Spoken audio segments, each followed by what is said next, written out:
Education છે થોડું update તો થયું છે પણ સાથે સાથે થોડું કોસ્ટલી છે. ખાસ તો તમે 10મા અને 12માના પણ ટ્યુશન લો છો, તેમાં તમને કેવી પ્રગતિ જણાય છે કે શું બાળકોમાં શું જણાય છે? 7મા 8માના છોકરાને 1 થી 20 ના ઘડિયા પૂછશો ને તો પણ નહીં આવડતા હોય. મેથ્સ પ્રત્યે થોડું આમ ડર લાગતો હોય છે. મેથ્સ એ બહુ હાર્ડ વિષય છે, હાર્ડ સબ્જેક્ટ છે. સરકારી નોકરી ન મળે તો પણ આપણામાં આવડત હોય. ઘણા બાળકને છે ઘરેથી પ્રેશર આપવામાં આવતું હોય છે, એનો એ વિષયમાં આગળ નથી વધી શકે તેમ છતાં પણ એને પ્રેશર આપવામાં આવતું હોય છે કે ના, આપણા માટે આ સીબીએસઈ વસ્તુ છે એ યોગ્ય નથી.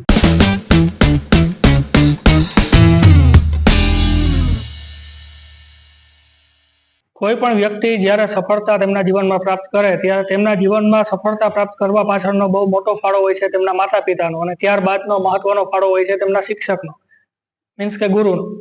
જે વિદ્યાર્થી કાળમાં જે ગુરુ તેમને જ્ઞાન આપે છે તે જ્ઞાનના આધારે તે આગળ સફળતા પ્રાપ્ત કરે છે. ત્યારે આજે આપણા પોડકાસ્ટ પર એક વિશેષ ગુરુ કે જે શિક્ષક છે, મેથ્સના સર છે, અને મેથ્સ તેમનો ખાસ સબ્જેક્ટ છે. પોતે સરકારી પરીક્ષાની તૈયારી કરાવે છે, પોલીસની તૈયારી કરાવે છે, ટ્યુશન ક્લાસીસ ચલાવે છે અને સાથે સાથે પ્રી સ્કૂલ પણ ચલાવે છે. તો આવો આજે એક મળીએ આપણે એવા શિક્ષકને કે જે એટલું બધું મેનેજમેન્ટ કરે છે અને વિદ્યાર્થીઓને ખૂબ સફળતા અપાવે છે. આપણા સ્ટુડિયો પર આજે પધારી રહ્યા છે શ્રી મહિપત સર વદર, કે જેઓ કુતિયાણાની અંદર ટ્યુશન ક્લાસીસ ચલાવે છે અને પ્રી સ્કૂલ પણ ચલાવે છે. સર, સ્વાગત છે તમારું ગુજરાતી પોડકાસ્ટ ગુજકાસ્ટ પર. આભાર તમારો. તો સર, આપનો ટૂંકમાં થોડો પરિચય આપો, કઈ રીતે તમે શરૂઆત કરી અને તમારો પરિચય અમારા દર્શકોને ટૂંકમાં. મારું નામ મહિપત વદર છે. મારો અભ્યાસ ધોરણ 12 મેં ધોરાજી ખાતે કરેલું, અને ત્યારબાદ મેં શિક્ષક માટેનો અભ્યાસ એટલે કે આપણે જે બીએસસી કહેવાય એ મેં આત્મીય યુનિવર્સિટી રાજકોટ ખાતે કરેલું, અને બીએડ પણ ત્યાં જ કરેલું. મેં 12મા ધોરણમાં હતો ત્યારે એક વિચાર આવ્યો કે આપણે પણ એક શિક્ષક તરીકે મારે પણ આગળ વધવું છે. ત્યારથી 12મામાંથી જ મેં નક્કી કરી લીધું. બાકી 12 પછી તમને પણ ખ્યાલ હશે, આપણે એન્જિનિયરિંગમાં જઈ શકીએ, ડોક્ટર લાઈનમાં જઈ શકીએ, પણ આપણો એક જ એમ હતો કે આગળ વધી અને શિક્ષક તરીકે જ આપણે આગળ વધવું.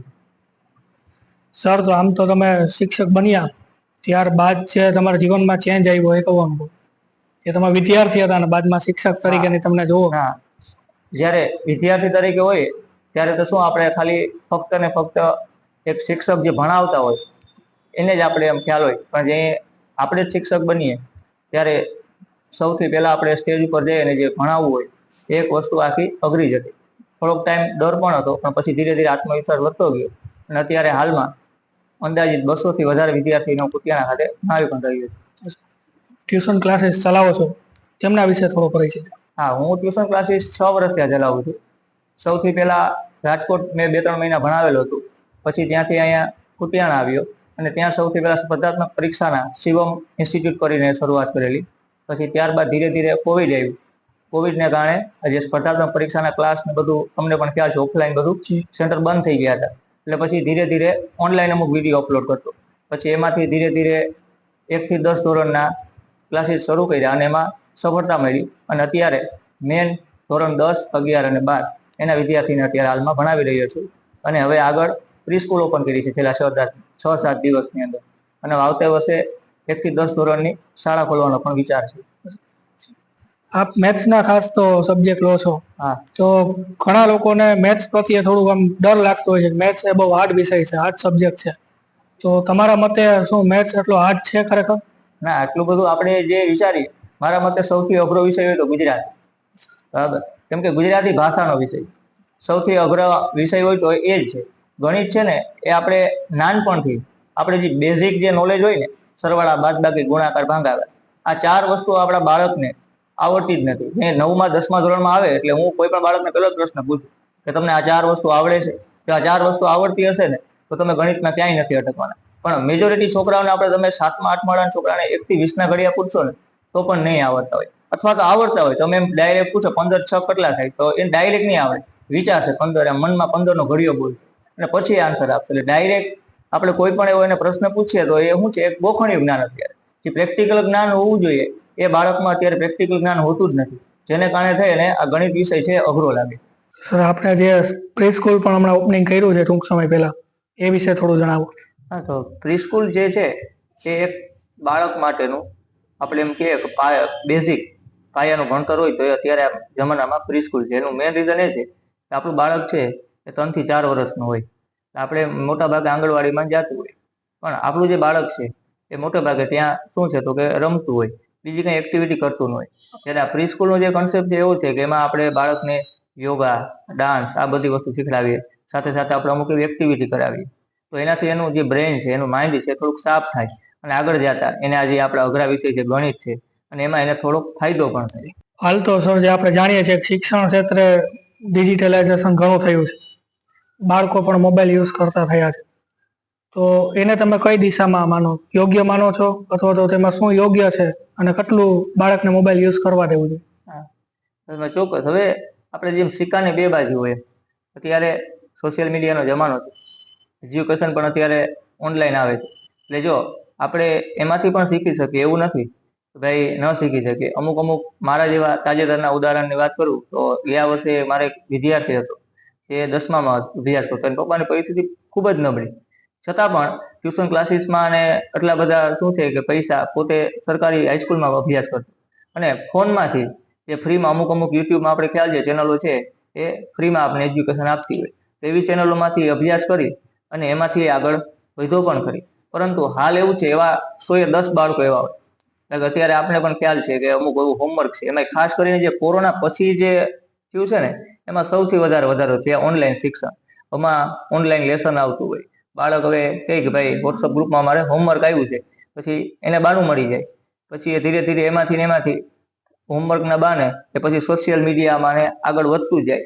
અને ખાસ કરીને અત્યારના જે જમાનો છે, તો 9મા 10મા વાળા જે વિદ્યાર્થીઓ હોય એ ખાસ કરીને સોશિયલ મીડિયામાં, ઇન્સ્ટા ને સ્નેપ ને આ બધી વસ્તુઓમાં ખૂબ જ હોય. હમણાં જ તમારા સ્ટુડિયોની આગળ જ અહીંયા ક્લાસીસ છે, હું ત્યાં ઊભો હતો, તો મોટા ભાગના જે બાળકો છે એમાં ખાસ કરીને 10મા ધોરણના એ બધા બહાર બેઠા હતા, 20-25 જણા, એ બધા ફોનનો જ ઉપયોગ કરતા હતા.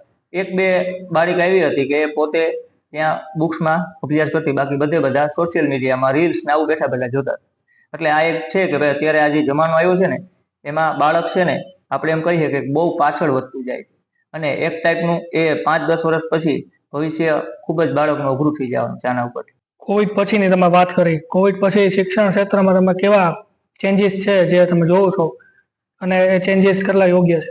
હા, જેમ વાત કરીએ એમ કે કોવિડ પછીનો એક જોવા જઈએ તો સુધારો પણ કહેવાય, અને એક જોવા જઈએ તો થોડુંક એજ્યુકેશનમાં જે આપણે વાત કરીએ એમ, હવે પછીનું જે ભણતર આવ્યું છે, આપણી જે એનઈપી નેશનલ એજ્યુકેશન જે પોલિસી હમણાં તાજેતરમાં આવી, હવે એમાં સરકારનું એવું સ્લોગન છે કે ભાર વિનાનું ભણતર.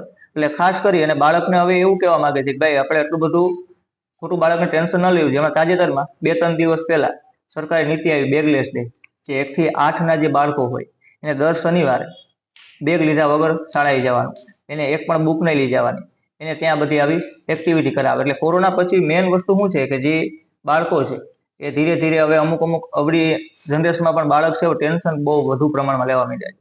એટલે કોવિડ પછી આ વસ્તુ હતી. કોવિડ પહેલા આટલું બધું કઈ હતું નહીં. એનું મેઇન કારણ છે મેં જે વાત કરીએ કે સોશિયલ મીડિયા. આપણે જે નાના હતા ત્યાં આવું કંઈ હતું નહીં, બરાબર, પણ હવેની જે જનરેશન આવે છે ને ત્યાં સોશિયલ મીડિયાને કારણે, આ ઓનલાઈન પ્લેટફોર્મને કારણે છે ને આપણે એવું કહી શકીએ કે પાછળ જતા જાય છે. ખાસ તો તમે 10મા અને 12માના પણ ટ્યુશન લો છો, હા, તેમાં તમને કેવી પ્રગતિ જણાય છે કે શું બાળકોમાં શું જણાય છે? નહીં જી, હું આજથી 5-6 વર્ષ પહેલા જે બાળકોની વાત કરું, અત્યારની બાળકોની વાત કરું, એનો જે પાયો હોય ને એ આ કોવિડને કારણે થોડુંક આપણે એવું કહી શકીએ કે પાછળ વહી ગયું છે. અત્યારના જે 10મામાં મારે કોઈ છોકરો આવે ને તો હું જે બેચ શરૂ કરતો હોય એપ્રિલ મહિનામાં 10માની, તો મારે 2 મહિના તેને ખાલી નોર્મલ આ જે આપણી બેઝિક વસ્તુ હોય ને, લસા ગુસા આવું જે બધી વસ્તુ આવતી હોય એને શીખડાવીએ તો પછી આગળ 10માનું કરી શકે. હવે એ જ વસ્તુ એને નથી આવડવાની, બરાબર, તો છોકરાને 10માનું તો આવડવાનું જ નથી. એટલે મેઇન વસ્તુ જ આ છે. આપણે અત્યારે ઘણા બધા વિદ્યાર્થીઓ સાથે મળવાનું થયું હશે, ઘણા બધા વિદ્યાર્થીઓ તમારી પાસે શિક્ષણ મેળવ્યું હશે, કોઈ એવા વિદ્યાર્થી ખરા કે જે તમને આજે પણ યાદ હોય? હા, આમ જોવા જઈએ તો મેં શિક્ષક તરીકે ક્યારેય કોઈ વિદ્યાર્થીને મેં જ્ઞાન આપ્યું જ નથી. એઝ અ એક મોટા ભાઈ તરીકે અથવા તો ફ્રેન્ડ તરીકે. હવે મારો કોઈ પણ વિદ્યાર્થી ભણતો હોય તો આપણે એને કીધેલું જ હોય કે ભાઈ કોઈ પણ જાતનો પ્રશ્ન હોય, તમે રાતે અમુક વિદ્યાર્થી જે મહેનત કરતા હોય ને રાતે 3-4 વાગે પણ આપણને ફોન કરીને પૂછતા સર આ એક પ્રશ્ન નથી થતો, ક્યારેય પણ, બરાબર છે, આપણે એવું રાખ્યું જ નથી. એટલે લગભગ વિદ્યાર્થી સાથે કોન્ટેક્ટમાં હોઈએ. અત્યારે અમુક વિદ્યાર્થી રાજકોટ છે, અત્યારે 1-2 વિદ્યાર્થી અમદાવાદ કોલેજ કરે છે, એના હજી પણ હાલની તકે પણ એવા જ, બરાબર છે, ફોન આવતા હોય, મેસેજ આવતા, અથવા તો અહીંયા ગામડે આવતા હોય તો સૌથી પહેલા આપણા પાસે આવતા જ હોય. કેમ કે આપણે ક્યારેય એ રીતનું રાખ્યું જ નથી શિક્ષક તરીકે. એક મોટા ભાઈ તરીકે જ બધાને કીધેલું છે. જે એનું 10માનો અથવા 12માનો છેલ્લો દિવસ હોય ને તે ફેરવેલ પાર્ટીમાં આપણે કીધેલું જ હોય કે ભાઈ ગમે ત્યાં તમારે કોઈ પણ ટાઈપની જરૂર પડે એટલે એની ટાઈમ બરાબર છે આપણે યાદ કરવાના. એવું નથી કે તમારા પાસે ભણો છો ત્યાં સુધી જ આપણો સંબંધ છે, પછી આગળ પણ તમે ભેગા જશો. એનું ઉદાહરણ મારા ભાઈ અત્યારે ભેગો આવ્યો છે, એ મારા પાસે જ અભ્યાસ કરે પણ હજી હાલની તકે પણ બરાબર છે ભેગો છે. એ રીતના લગભગ વિદ્યાર્થી આપણે ખાલી એમ કહીએ કે ભાઈ આ વસ્તુ છે તો એ ગમે ટાઈમ એની ટાઈમ ભેગા જ હોય આપણે ભેગા. ખાસ તો તમે જે સરકારી પરીક્ષાની તૈયારી કરાવો છો, પોલીસ પરીક્ષા હોય કે અન્ય કોઈ પરીક્ષા, તો એ વિશે તમારું માર્ગદર્શન શું હોય છે અને કેવી તૈયારી હોય છે? હા, ચોક્કસ. હવે અત્યારે આપણે એવું કહી શકીએ કે અત્યારની જનરેશન છે એને સૌથી વધારે કોઈ વસ્તુ હોય તો એ છે કોમ્પિટિટિવ એક્ઝામ. હમણાં તમને તાજેતરમાં ખ્યાલ હશે, હમણાં તલાટી મંત્રીની ભરતી આવી તો એમાં મિનિમમ 12 થી 13 લાખ ફોર્મ ભરાય.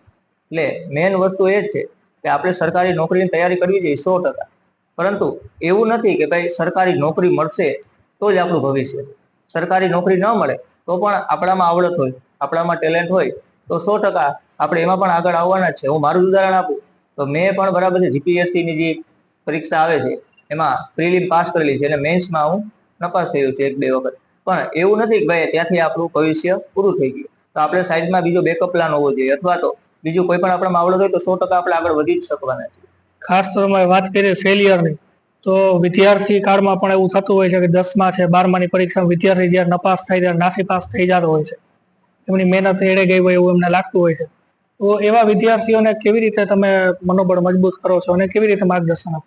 100%. હવે આપણે સમાજની દ્રષ્ટિએ જોવા જઈએ ને તો રિઝલ્ટ છે ને એ એક સગા સંબંધીને બતાવવા માટે થઈને એક ધબ્બો. આપણે વાત કરીએ 10મામાં 12મામાં અમુક 90-90% આવતા હોય, 95% આવતા હોય. સોશિયલ મીડિયામાં અત્યારે શું છે કે ભાઈ સ્ટોરી મેલી દે, પણ વાસ્તવમાં એવું નથી હોતું.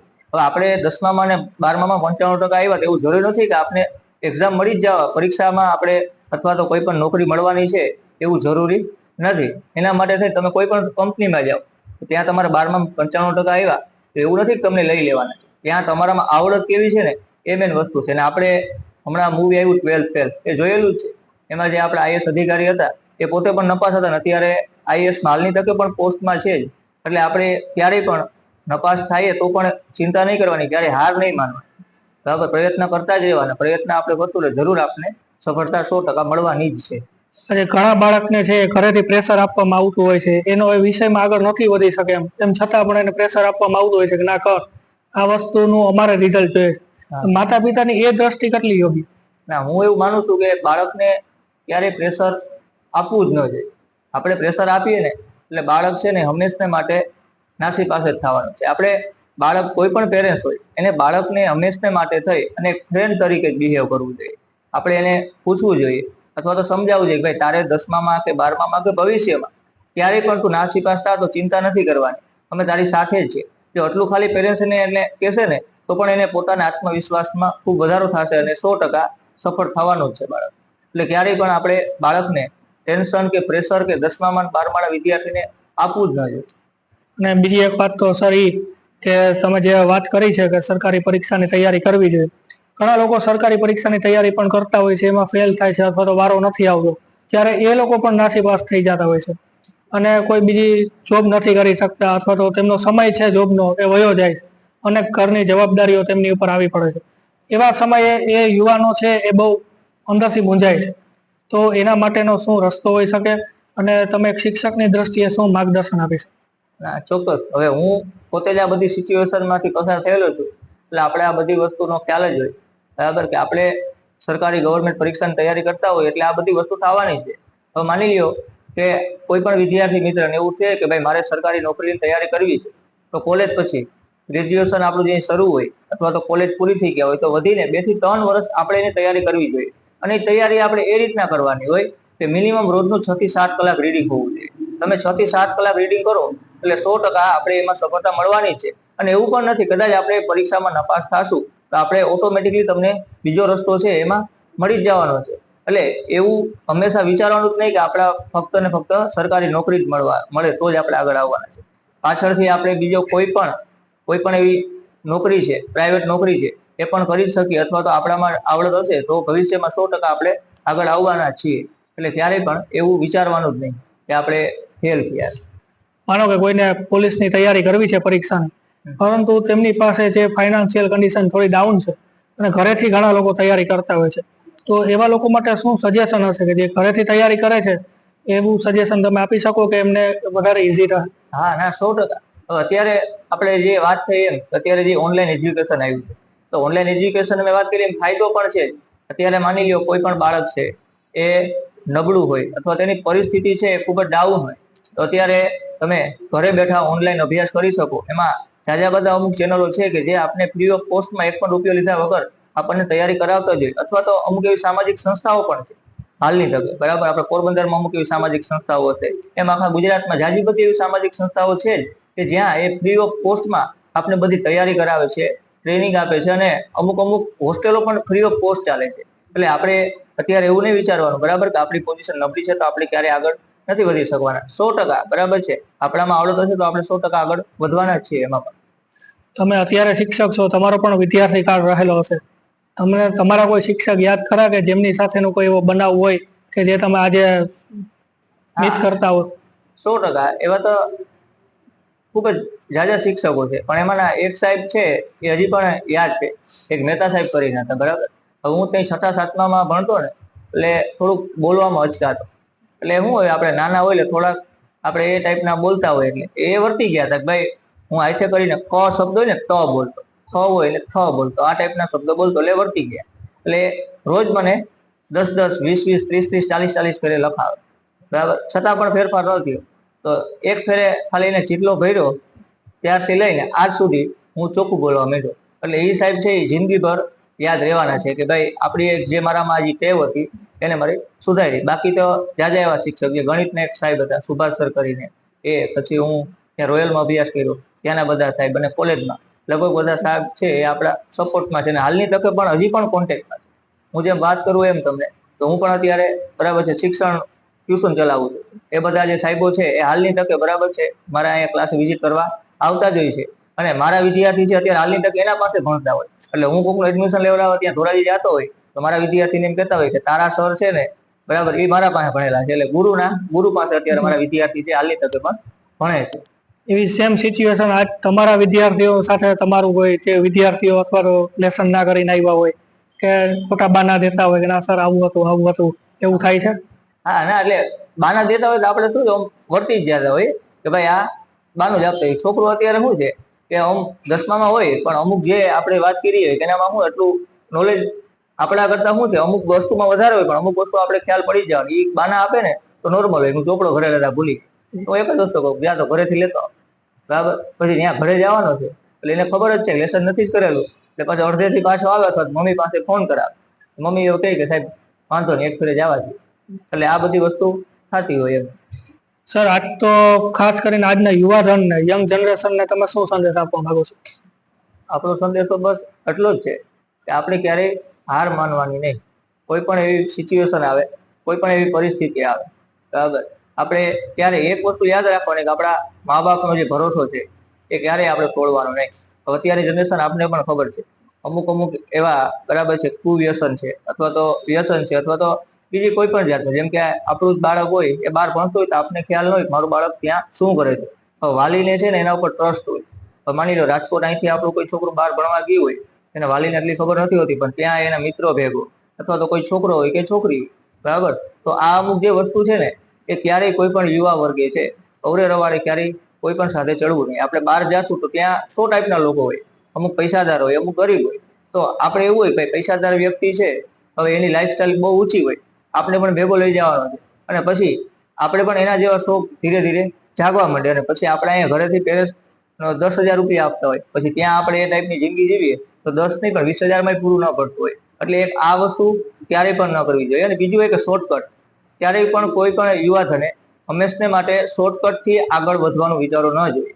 આપણે અમુકની દેખાદેખી હોય કે ભાઈ આ વ્યક્તિ પાસે આની લાઈફસ્ટાઈલ આવી છે, તો આપણે શું કોલેજમાં મોટે ભાગે હોય ને, તો કોઈ પણ વ્યક્તિ છે સારું બાઇક લઈને આવતું હોય, સારી કાર લઈને આવતું હોય, તો આપણે એને જોઈને થતું હોય તો આપણા પાસે પણ આવી બાઇક હોય તો, બરાબર, પણ એ વસ્તુ આપણે એવું કરવા જઈએ એટલે આપણે હંમેશા માટે પાછળ જ હટવાના છે. હવે આપણે હંમેશા માટે સંતોષ રાખવો જોઈએ. ભાઈ મને જે પરિસ્થિતિ પ્રમાણે મારા પપ્પાએ અહીંયા સુધી મને ભણવા મોકલ્યો છે એ મારા માટે બેસ્ટ જ છે. હવે આનું ઉદાહરણ મારે ખુદનું જ આપું. અમે જે રાજકોટ કોલેજ કરતા, એટલે હું મવડી ચોકડી બાજુ રહેતો. તો ત્યાં બધા કોલેજમાં બધા છોકરા છે એ રીતના પર્સનલ ફ્લેટમાં રહેતા. અમે બધા 10-12 વિદ્યાર્થી એક રૂમમાં રહેતા. એટલે અમે હાલીને કોલેજ જઈએ ને એટલે વિચાર આવતા હોય કે આ બધાની લાઈફ કેવી છે. પણ એક દિવસ બન્યું એવું કે ખૂબ જ વધારે વરસાદ, અને ત્યાં આગળ એક બિલ્ડિંગનું કામ હાલતું, અને ત્યાં બહારના જે મજૂર લોકો છે એ ફૂટપાથ ઉપર સૂતા હતા, ને એક બાજુ આમ પાણી ચાલી જતું. એને જોઈને આપણને એમ થયું કે આના કરતા આપણી પરિસ્થિતિ સારી છે, આપણા પાસે પોતાનો રૂમ તો છે. એટલે આ વસ્તુ છે, ક્યારેય પણ કોઈ યુવાધને એવું ઊંચાઈ ઉપર જવા માટે થઈને ખોટા શોર્ટકટ અપનાવવા ન જોઈએ. સફળતાનો કોઈ શોર્ટકટ નથી હોતો. હા, સફળતાનો કોઈ શોર્ટકટ નથી હોતો. મહેનત કરીને જ આગળ વધવું. ને જે આજના યંગ જનરેશન છે, જે યુવા લોકો છે, યુવતીઓ છે, જે શિક્ષક બનવાય છે, તેમના માટે આપનું માર્ગદર્શન. હા, 100%. હવે હું જનરલી જે 12મા ધોરણના 10મા ધોરણના વિદ્યાર્થીને પ્રશ્ન પૂછતો હોય તો અત્યારે શું છે, બાળકને કોઈ બોલ જ નથી હોતું ભાઈ તમારે ભવિષ્યમાં બનવું. મેજોરિટી કદાચ સારું લગાડવા હાટું કહી દે કે ભાઈ મારે ડોક્ટર થવું છે, અથવા તો મારે પોલીસમાં જવું. પણ 100માંથી 2-3 વિદ્યાર્થી એવા હોય કે એમ કહે કે મારે શિક્ષક થવું. તો હું અમુકને પૂછું તમને શિક્ષકમાં વાંધો હું? તે કહે ના, એ કહે અમારે શિક્ષક બનવું જ નથી. એટલે મેઇન વસ્તુ આ જ છે કે ભાઈ શિક્ષક વ્યક્તિ ટૂંકમાં એવી છે કે ધારે તો તમને બીજા 100-150 અધિકારી બનાવવાની કેપેસિટી શિક્ષકમાં હોય છે. એટલે હંમેશા માટે બરાબર છે, એવું નથી હોતું કે આપણે શિક્ષક બનશું તો સરકારી નોકરી મળશે તો જ આપણે એમાં આગળ વધવાનું છે. તમે પ્રાઇવેટમાં તમારી રીતના આવડત હશે તો 100% આપણે એમાં પણ આગળ આવવાના જ છે.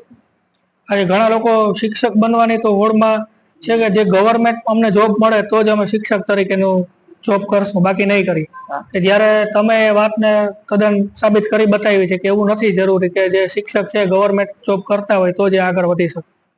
100%. હવે એમાં મેઇન કારણ પણ એવું છે કે આપણા એરિયામાં જો વાત કરવા જઈએ ને તો કોઈ પણ પ્રાઇવેટ સ્કૂલમાં કોઈ પણ શિક્ષક હોય, હવે જો પેલી તો આપણે અહીંયા પ્રાઇવેટ સ્કૂલમાં બાળકોની ફીસ એટલી ન હોય, વધીને 10,000 થી 12,000 રૂપિયા બાળકની ફી હોય. આપણે રાજકોટ બાજુ જઈએ તો ત્યાં કોઈ 5મા-6મા ધોરણમાં કોઈ બાળક ભણતો હોય ત્યાં 70,000-80,000 રૂપિયા ફી હોય, આપણે અહીંયા 10-12,000 હોય. તેની સાપેક્ષે શિક્ષકોના પગાર પણ ઓછા જવાના છે. એટલે મેઇન વસ્તુ આ છે, શિક્ષકનો આટલો બધો પગાર મળે નહીં, અથવા તો મળે તો માની લો કોઈ અનુભવી શિક્ષક હોય તો એને ભાઈ 10-15,000 કહે, એનાથી વધારે આપણા એટલી બધી સેલેરી હોય ને. એટલે હું એક પ્રશ્ન એવું હોય કે ભાઈ આમાં આટલી બધી સેલેરી નથી હોતી, પણ જો આપણામાં આવડત હોય ને આપણામાં ટેલેન્ટ હોય તો આપણે 100% આપણી રીતે આપણે આમાં પણ આગળ વધી શકીએ. તો હું અત્યારે મારી જ વાત કરું તો હું પ્રાઇવેટ સ્કૂલ સિવાય અમુક જે ગ્રાન્ટેડ સ્કૂલ હોય બરાબર, ત્યાં પણ બરાબર છે આપણા કામને થકી એ બરાબર સામેથી મને કહેતા હોય કે ભાઈ તમે અહીંયા આવી અને અભ્યાસ કરાવો. કેમ કે તમને અત્યારે ખ્યાલ છે કે અત્યારે જે સરકારી ભરતીમાં અમુક એવા જે નિયમ આવ્યા છે, તો જે બદલી થઈ એ બદલીને કારણે અમુક જે શિક્ષકો છે એ પોતાના જે મૂળ ગામડે વયા ગયા. એટલે અહીંયા જે સરકારી સ્કૂલો હતી ત્યાં શિક્ષકોની ઘટ થઈ છે. એટલે જે ગણિત વિજ્ઞાનના શિક્ષકો અત્યારે અમુક જગ્યાએ ન હોય તો પછી એ લોકો આપણે સામેથી કે સાહેબ તમે અહીંયા આવો બરાબર, આપણે થોડી ઘણી સેવા પણ કરીએ. અને બાને આપણે એક છોકરા છે આપણા પાસે કોચિંગ સેન્ટરમાં આવતા હોય અને અમુક જગ્યાએ આપણે ફીસ પણ આવતી હોય. એટલે એવું નથી, આપણામાં આવડત હોય તો 100% આમાં આપણે આગળ વધવાના જ. વાત કરીએ સ્કિલની, તો એજ્યુકેશન અને સ્કિલને ટ્યુનિંગ કરી અને કેવી રીતે આગળ વધી શકાય? હા, ચોક્કસ. જો હવે આપણે હવે તો શું છે કે જે પુસ્તકમાં જે આપણે 8, 9, 10માં ને અમુક જે વિષયો આવતા, જેમ કે ચિત્રકલા છે, કોમ્પ્યુટર છે, અત્યારે ખાલી કોમ્પ્યુટર વિષય કહેવાનો આવે, બાકી કોઈ આ ભણાવતું જ નથી બાળક. તમે કદાચ 8મા 9મા ધોરણના છોકરાને તમે એમ નોટપેડ ને માઇક્રોસોફ્ટ વર્ડ ને આ બધી વસ્તુ કહેવાય ઓપન કરતા આવડશે, પણ આપણે એમાંથી અમુક એને એવા પ્રશ્ન પૂછશું તો એને નહીં આવડતા હોય. એનું મેઇન કારણ છે આપણે આજે ભણવામાં જે વસ્તુ આવે છે એટલે કોમ્પ્યુટરને સાથે ચિત્રકલા ને આ બધી વસ્તુ એવી છે કે ભણતરની સાથે સાથે આ બધા સ્કિલના વિષયો છે, એમાં પણ આપણે 100% આગળ વધી શકીએ. એમાં જો પેઇન્ટિંગમાં અથવા તો કોમ્પ્યુટર આ બધી વસ્તુ એવી છે કે એમાં આપણે 100% આગળ વધવાના. એટલે એમાં પણ સાથે સાથે અત્યારે મેં વાત કરી એમ સોશિયલ મીડિયાનો જમાનો છે તો આપણે એડિટિંગ, ગ્રાફિક આ બધી વસ્તુ આવતી હોય બરાબર, સાથે સાથે કોમ્પ્યુટરને અમુક જે કોર્સ આવતા હોય એ કરીએ તો એમાં પણ આપણે 100% આગળ વધવાના જ છે. આમ તો તમે શિક્ષક છો એટલે વધારે પડતો સમય તો તમે તમારી ડ્યુટી પર હોવ છો, પણ જ્યારે તમે ડ્યુટી પર ન હોય ત્યારે તમને કેવા પ્રકારના શોખ છે, કોઈ તમારો ગોલ છે કે તમને શું પ્રવૃત્તિ છે જે કરવા તમને ગમે છે, અને તમે ફ્રી ટાઈમમાં એવી કોઈ પ્રવૃત્તિ કરો છો? બસ જો ફ્રી ટાઈમની એમ વાત કરું તો રવિવારે આપણે ફ્રી હોય એટલે ક્યાંક આમ બહાર કુદરતી વાતાવરણમાં એમ થાય કે ચલો આજ ફરવા વહી જાય, અથવા તો મોટે ભાગે હું અત્યારે તો વેબ સિરીઝ જોઉં, અથવા તો કંઈ ફ્રી ટાઈમ મળે ને મારી નાની છોકરી છે 3-4 વર્ષની, આખો દિવસ ફ્રી ટાઈમમાં હોય એટલે એને રમાડતા હોય ને રમતી હોય તો એને જોઈને આનંદ થાય. બાકી બીજા એટલા કંઈ ખાસ શોખ નથી. જો શિક્ષક ના હોત તો અત્યારે શું? શિક્ષક ના હોત તો અત્યારે મેં હજી સુધીમાં હું વિચાર્યું નથી, પણ કદાચ શિક્ષક ના હોત ને તો હજી હાલની તકે પણ સ્પર્ધાત્મક પરીક્ષાની તૈયારી કરતો હતો, એટલી ખબર પડે છે. ગવર્મેન્ટ જોબ લઈને જ છે બધી. 100%. સર, એવો કયો વિચાર અથવા તો એક એવો સિદ્ધાંત છે તમારા જીવનમાં જે તમને સતત માર્ગદર્શન આપે છે? બસ મેં જે ભણાવવાની શરૂઆત કરી ને ત્યારે એક વસ્તુ મગજમાં રાખી હતી કે ક્યારેય પણ ભણાવવામાં કંટાળો આવે ને એ ભણાવવાનું મેલી દેવાનું. હું મારી વાત કરું તો સવારે 7:30 થી લઈ અને રાતે 9 વાગ્યા સુધી કન્ટિન્યુ ટાઈમ, વચમાં 1-1.5 કલાક ફ્રી હોય, પણ એમાં કંટાળો આવે એટલે મેં નક્કી કરેલું છે કે આપણે આ ફિલ્ડ જ છોડી દેવાની છે. એટલે હજી સુધીમાં એક હું પોતે પ્રાઉડ મોમેન્ટ પણ કહી શકું કે હજી સુધીમાં ક્યારેય આ વસ્તુ જીવનમાં બની નથી. હું સવારે 7 વાગે ભણાવતો હોય, રાતે 9 વાગે ભણાવતો હોય, એવી ને એવી એનર્જીમાં આપણે ભણાવતા હોઈએ છીએ. એક વિદ્યાર્થીને ભણવા માટે કેવી રીતે સમય ફાળવવો જોઈએ અને એમની દિનચર્યા છે એક શિક્ષકના મતે કેવી હોવી જોઈએ? હા, 100%. બરાબર. આ જ મેઇન વસ્તુ છે કે ભાઈ બાળક છે ને એને અમુકને પ્રશ્ન હોય એવા, અમુક મને બાળક પ્રશ્ન પૂછતા હોય, સર અમે સવારે વાંચીએ તો સારું કે સાંજે વાંચીએ તો સારું? પણ આ બધી વસ્તુ એ બાળક ઉપર ડિપેન્ડ કરતી હોય. આપણે કોઈ પણ ટાઈમમાં વાંચીએ, એવું જરૂર નથી કે આપણે સવારે 6 વાગ્યામાં ઉઠીને વાંચવાના છે તો મને વધારે યાદ રહેવાનું છે. હા, 100% સવારે વાતાવરણ શાંત હોય એટલે આપણે જે ગોખણપટ્ટીના જે વિષય હોય એ ગોખણપટ્ટીના વિષય આપણે વાંચશું ને તો સવારે યાદ રહેવાના છે. પણ જે ગણિત જેવા વિષય છે તમને ફાવતા હોય, તમે રાત્રિ દરમિયાન 10-11 વાગ્યા પછી તમે પ્રયત્ન કરશો ને તો તમને એમાં કંટાળો પણ નહીં આવે.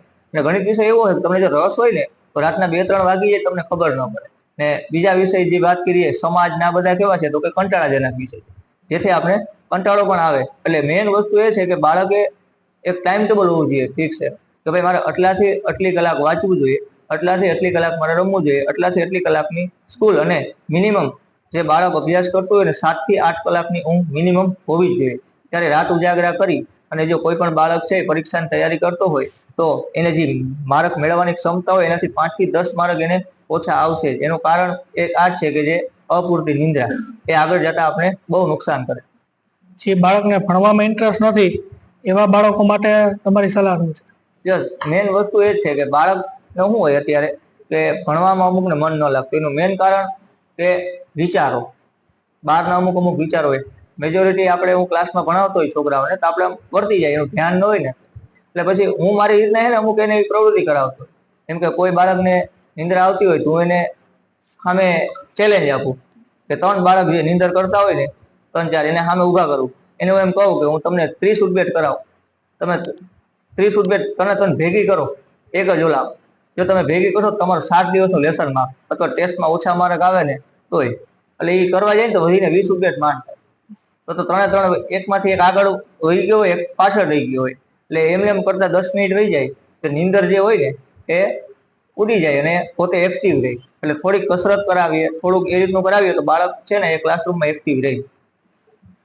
એક શિક્ષક તરીકે બાળકને ઉછેર કરવાની અથવા તેમના જ્ઞાનમાં વધારો કરવાની જવાબદારી માત્ર શિક્ષકની નથી હોતી, તેમના માતા પિતાની, એમના ઘર પરિવારની પણ આટલી જ હોય છે. અત્યારે વધારે પડતા લોકો જોઈએ તો માતા પિતા એમ કહી દે છે કે અમને આના શિક્ષક કંઈ ભણાવતા નથી, અથવા તો બાળક ફેલ થાય તો એ છે શિક્ષક ઉપર બધી જવાબદારી આવી જાય છે, તમે ભણાવ્યું નહીં હોય એટલે બાળક ફેલ થયો છે. તો આ દ્રષ્ટિ તમે કેટલી યોગ્ય માનો?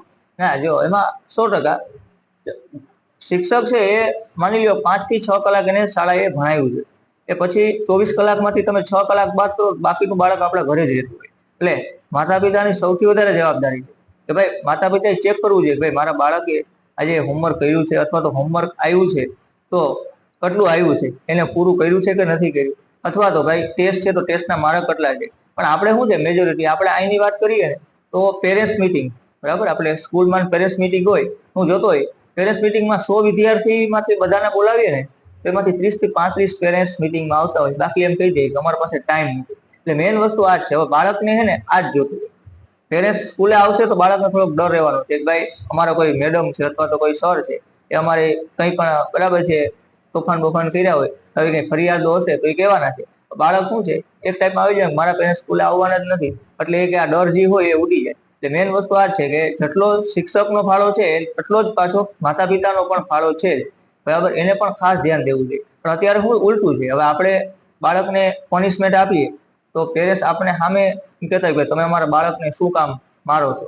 કારણ કે આપણી જનરેશનની આપણે વાત કરીએ તો આપણને પણ ખબર છે કે શિક્ષકો છે બરાબર સામે પેરેન્ટ્સ આપણને કહેતા બરાબર.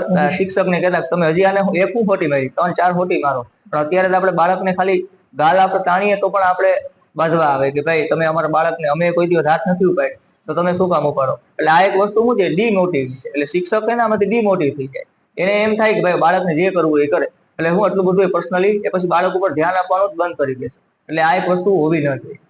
એક શિક્ષક તરીકે તમારા માટે સૌથી મોટું સંતોષનું કાર્ય તમે અનુભવો છો?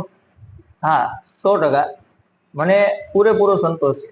હું ક્યારેક ક્યારેક એ જ વિચારતો હોય કે બરાબર છે કે આપણે જે મહેનત કરું છું એ પ્રમાણે આપણને પૂરતું ફળ મળે છે. એટલે હજી સુધીમાં ક્યારેય એવું નથી થયું કે ભાઈ હું આ ફિલ્ડમાં ખોટો આવ્યો છું. એટલે 100% મને સંતોષ છે કે ભાઈ આ હું જે ફિલ્ડ મેં સિલેક્ટ કરી છે ને એ મારા માટે સૌથી સુટેબલ અને બેસ્ટ કોઈ હોય તો એ આ શિક્ષકની જોબ જ છે મારા માટે. સર, આજકાલ છે જે એજ્યુકેશન છે થોડું અપડેટ તો થયું છે, પણ સાથે સાથે થોડું કોસ્ટલી થઈ ગયું છે. શિક્ષણનું સ્તર છે મોંઘું થઈ ગયું છે, તો એ વિશે આપ શું કહેવા?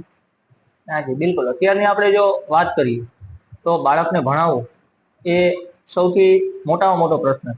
તો આપણે નોર્મલી વાત કરીએ તો આપણા એરિયાની જ વાત કરું, મેં જે વાત કરું, નાનું કોઈ બાળક છે જે કેજીમાં ભણતું હોય તો પહેલામાં ભણતું હોય તો એની મિનિમમ આપણે વર્ષની ફી ગણી 30-40 હજાર, પ્લસ એની જે બુક્સોની આપણે વાત કરીએ તો 5-10 હજાર, એ પ્લસ એની ટ્રાન્સપોર્ટેશન ફી, પ્લસ એની ટ્યુશન ફીસ ને યુનિફોર્મ ને એમાં તમને ખબર છે અમુક અમુક સ્કૂલોમાં એવા નિયમ હોય કે ભાઈ અમારા બાળક જે તમારું હોય એના જે યુનિફોર્મ છે આ જગ્યાએથી જ લેવાના, અથવા તો એના જે ઉપરના સ્વેટર આવતો હોય આ જગ્યાએથી જ લેવાના, અથવા તો એને કોન્ટ્રાક્ટ આપેલા હોય. તો આ બધી વસ્તુ છે એ બહુ કોસ્ટલી હોય. એટલે આમ જોવા જઈએ તો મિડલ ક્લાસની જે ફેમિલી છે એ અત્યારે પ્રાઇવેટ સ્કૂલમાં ભણાવે તો ખૂબ જ મોંઘું થતું જાય. વર્ષની આપણે એવરેજ 1,00,000-1.5 લાખ રૂપિયો થી ગણીને હાલવાની. એમાં તમે જેમ જેમ આગળ જાઓ, એમાં 11-12 સાયન્સની આપણે વાત કરીએ તો હું તો એક છોકરાને ચોખ્ખું જ કહેતો હોય કે આપણામાં તેવડ હોય મહેનત કરવાની તો 11-12 સાયન્સ રાખવું. બાકી મહેનત ન હોય તો કા તમારો ખિસ્સો ભારવાળો હોય તો તમારે સાયન્સ રાખવું. બાકી સાયન્સ વિશે કોઈ વિચારવાનું નહીં, કેમ કે 11-12 સાયન્સ તમે માની લો કરી લીધું, તમારે ડોક્ટર લાઈનમાં જવું હોય તો તમારે મિનિમમ જે આપણે નીટની એક્ઝામ આવે એમાં તમારે 720 માર્કનું પેપર હોય, એમાં તમારે મિનિમમ 650 થી 70-80 માર્ક થતા હોય તમને ગવર્મેન્ટમાં મળે. બાકી તમારે પ્રાઇવેટમાં જવું હોય તો વર્ષની 8-8, 10-10 લાખ, 20-20 લાખ રૂપિયો ફી હોય. એટલે અત્યારના જમાનામાં જે ભણાવવું છે એ ખૂબ જ મોટો પ્રશ્ન છે અને સામે પાછું વળતર નથી મળતું. બાળકે માની લો MBBS ના 5 વર્ષ પૂરા કર્યા, પછી 5 વર્ષનો આપણે હિસાબ કરીએ તો એ બાળકે 60-70 લાખનો એના પપ્પાએ એના પર ખર્ચો કર્યો હોય, પછી એ છોકરાને પ્લેસમેન્ટની વાત કરીએ તો કઈ મળતું ન હોય. એટલે આ રીતે જોવા જઈએ તો એ એક બહુ મોટો પ્રશ્ન છે અત્યારે. બીજી વાત એ છે કે અત્યારના માતા પિતાને પણ એક સવાલ હોય છે કે અમારા બાળકને CBSE માં ભણાવવું કે ગુજરાતી મીડિયમમાં ભણાવવું, તો એ કન્ફ્યુઝન કઈ રીતે દૂર કરવું જોઈએ? અત્યારે શું છે, આમ જોવા જઈએ તો દેખાદેખી જેવું છે કે ભાઈ મારું બાળક છે ઇંગ્લિશ મીડિયમમાં ભણે. એમ મેં હમણાં આગળ વાત કરીએ કે રિઝલ્ટ છે એ આપણે એકબીજા કુટુંબને બતાવવા માટેનો ધબ્બો છે, એમ આ પણ એના જેવું છે કે ભાઈ અમારું બાળક છે ને આ સ્કૂલમાં ભણે, અમારું બાળક છે આ સ્કૂલમાં ભણે. એટલે હું તો એટલું જ કહું છું કે આપણું જે શિક્ષણ છે ને એ હંમેશા માટે આપણી માતૃભાષામાં જોવું જોઈએ. એનું મેન રીઝન એ છે કે આપણે અત્યારે જે વાતચીત કરીએ, તમે મને પ્રશ્ન પૂછો, હું જવાબ આપું તો આ ગુજરાતીમાં આપણી માતૃભાષા એટલે સમજી શકું. આની જગ્યાએ માની લ્યો કે તમે મને ઇંગ્લિશમાં પ્રશ્ન પૂછો તો હું આનો કઈ આન્સર જ નથી આપી શકવાનો. એટલે મેન વસ્તુ આ જ છે કે આપણે આપણા બાળકને છે ને એ માતૃભાષામાં ગુજરાતીમાં હોય તો ગુજરાતીમાં જ ભણાવવું જોઈએ. હા, પછી આગળ આપણે એમ થાય કે મારા બાળકને અંગ્રેજી શીખડાવવું છે તો થોડુંક મેચ્યોર થાય, એટલે 10મું 12મું પાસ કરી લે એટલે હું થોડુંક એના મેચ્યોરિટી આવી ગઈ હોય ને પછી તમે આ સ્પોકનના ક્લાસ કરાવો તો બરાબર છે, આ વસ્તુ વાંધો ન આવે. બાકી બાળક છે ને એ બહુ પાછળ થઈ જાય. એમાં ખાસ કરીને જેમ જેમ 7મું 8મું 9મું ધોરણ આવશે ને એમ CBSE માં બહુ અઘરું પડતું જાય. અને CBSE કોના માટે કે જે સેન્ટ્રલ બોર્ડ, નામ જ એવું સેન્ટ્રલ બોર્ડ, એવા અધિકારી હોય કે જે રેલવેમાં નોકરી કરતા હોય, બેંકમાં નોકરી કરતા હોય, એનું વારંવાર ટ્રાન્સફર થતું હોય, જેથી કરીને એ બાળકનો અભ્યાસ ન બગડે, એટલે એકને એક અભ્યાસક્રમ જળવાઈ રહેતો હોય. એટલે એના માટે છે, આપણા માટે આ CBSE વસ્તુ છે એ યોગ્ય નથી. મારું ટૂંકમાં અંગત મંતવ્ય એવું છે. સર, આપના માટે કોઈ એવું પ્રાઉડ મોમેન્ટ ખરું કે જે આપને યાદ કરીને પ્રાઉડ ફીલ થતું હોય? હા જી, ચોક્કસ. હજી હમણાં 6-7 દિવસ પહેલાની જ વાત છે. અમારે ત્યાં કુતિયાણામાં એક કાર્યક્રમ હતો. હવે એમાં આપણા પોરબંદરના જે SP ભગીરથસિંહ જાડેજા સાહેબ દ્વારા મને અમારા જે ગામમાં એક શિક્ષક તરીકે મને સન્માન મળ્યું, બરાબર. અને એમાં પણ થયું એવું કે જે છોકરીઓ, હું જે શાળામાં ભણાવવા જાઉં ત્યાં 220 જેવી છોકરીઓ અભ્યાસ કરે છે. એટલે મારું ખાલી ત્યાં એનાઉન્સ નામ થયું કે જે છોકરીઓ જે તાળીઓના ગડગડાટ પાડ્યા એ સાંભળી અને ભગીરથસિંહ જાડેજા સાહેબે જ મને સામેથી કીધું કે આ જે છોકરી જે તાળી પાડે ને એ જ તમારી સાચી કમાણી છે. એટલે આવું ને આવું તમે એ કે જાળવી રાખજો. એટલે એ એક મારા માટે બહુ મોટામાં મોટી જે પળ હતી, તેને મને આ ટાઈપનું મને મોટિવેશન પૂરું પાડ્યું. સર તમારો લાઈફમાં ગોલ શું છે? આગળ જતા તમે ફ્યુચરમાં શું હાસિલ કરવા માંગો છો? બસ હવે આમ જોવા જઈએ તો લગભગ સપના હતા આમ જોવા જઈએ તો પૂરા થઈ ગયા. પણ હવે એક મેં જે કીધું એમ બરાબર કે આપણા એરિયામાં ખાસ કરીને કે એજ્યુકેશનમાં બધા બહુ પાછળ.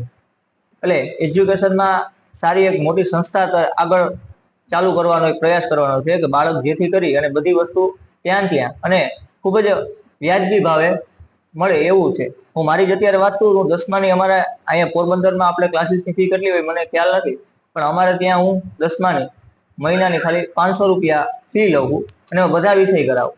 એવું નહીં કે ભાઈ ગણિત વિષય નહીં, બધા વિષય કરાવવા. એટલે આપણે એમ જોવા જઈએ તો હાવ નોમિનલ ફી કહેવાય. નાના બાળકો જે 3જા 4થા ધોરણમાં ભણતા હોય એની માત્ર ને માત્ર 150 રૂપિયા જ ફી રાખવાની. એટલે આપણે ભણતર આપીએ પણ હાવ એવું નહીં કે ભાઈ મોંઘાનો જમાનો છે તો એવું નહીં કે ભાઈ બધા પાસેથી લૂંટી જ લેવાના. એટલે આપણાથી જેટલું થાય એટલું ઓછું રાખવું. એટલે ભવિષ્યમાં એ એક સપનું છે કે એક મોટું સંકુલ છે એ ઊભું કરવું. ખૂબ જલ્દી તમારું આ સપનું પૂરું થાય એવી અમારી પણ વિશેષ છે. સર આજ તમે જે પ્રી સ્કૂલ શરૂ કરી છે તેમના વિશે થોડી માહિતી આપો અમારા દર્શકોને કે તેમનું એડમિશન કઈ રીતે છે, તેમનું લોકેશન ક્યાં છે અને તમે પ્રોપર જણાવો. મારી જે પ્રી સ્કૂલ છે એનું નામ છે શિવમ કિડ્સ પ્રી સ્કૂલ, જે કુતિયાણામાં આવેલી છે. એમાં જે મેં સમાજ રોડ ગાત્રા પેટ્રોલ પંપ છે એની પાછળ આવેલી છે. અને એમાં ખાસ play house, nursery, senior KG અને જુનિયર કેજી આ 4 વસ્તુ અત્યારે અમે અભ્યાસ કરાવીએ છીએ. એટલે તમારા બાળકને બરાબર છે એક વખત ચોક્કસ ને ચોક્કસ ત્યાં જરૂર મોકલજો. સર ખાસ તો આજ તમે જે તમારો કિંમતી સમય ફાળવી અને અમારા સ્ટુડિયો પર આવ્યા તે બદલ આપનો ખૂબ ખૂબ આભાર. અને ભવિષ્યમાં આપને ઉજળું સ્થાન પ્રાપ્ત થાય તેવી અમારી સમગ્ર ટીમ તરફથી આપને વિશેષ શુભકામનાઓ. તમારો પણ આભાર કે મને પોડકાસ્ટને લાયક ગણી અને મને અહીંયા તમે બોલાવ્યો એ બદલ આભાર. અને હું પણ પ્રાર્થના કરીશ કે તમારો આ જે પોડકાસ્ટ છે એ ખૂબ જ સફળતાના શિખરો પાર કરે અને આમ બધાને એમ થવું જોઈએ કે એક વખત અમારે આ પોડકાસ્ટની મુલાકાત કરવી જ જોઈએ. અને હું તો બધાને કહું જ છું કે જે કોઈ પણ હોય બરાબર એક વખત જરૂર ને જરૂર ગુજકાસ્ટ કે જે પોડકાસ્ટ છે એક વખત તમારે પણ જો તમે કોઈ એવું કામ કરતા હોય સામાજિક કાર્યક્રમ અથવા કોઈ પણ અધિકારી કે કોઈ પણ એવા હોય ઇન્ફ્લુએન્સર, એ બધા એક વખત આની મુલાકાત જરૂર કરવી જોઈએ. તો મારા બધા વિદ્યાર્થી મિત્રોને અથવા તો બધા મિત્રોને એક અપીલ છે કે આપણી આ જે ગુજકાસ્ટ ચેનલ છે એને યુટ્યુબમાં અને ઇન્સ્ટામાં બધા લાઈક કરજો, શેર કરજો, સબસ્ક્રાઇબ કરજો. તો આજનો આ પોડકાસ્ટ તમને કેવો લાગ્યો કોમેન્ટ બોક્સમાં અમને ચોક્કસથી જણાવજો. અને અમારી ચેનલ પર અવનવા વિડીયોઝ જોવા માટે અમારી ચેનલ લાઈક, શેર અને સબસ્ક્રાઇબ કરજો.